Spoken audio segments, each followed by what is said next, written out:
মা তোর কি হইছে? আব্বা আমার কেমন জানি লাগতেছে, হাঁসের ডিম আর মাশরুম খায়া মাথা ঘুরতেছে। কে দিছিলি এই হাঁসের ডিম আর মাশরুম? আমার মাইয়ার এই অবস্থা যে করছে তারে আমি মাটির তলে পুইতা ফেলমু। বাবা গো, জঙ্গল থেকে এক মাশরুম বুড়া আইসা দিয়া গেছিল। কোন দিকে গেছে? আজকে তার হাড্ডি মাংস আলাদা করমু।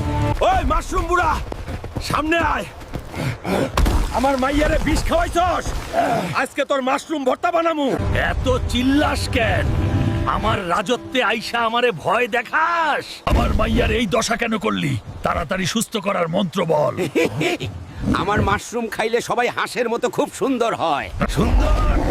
তোর সুন্দরের গুষ্টি কিলাই। জলদি ভালো করার মন্ত্র ক, নাইলে তোর 12টা বাজামু। আর মারিস না।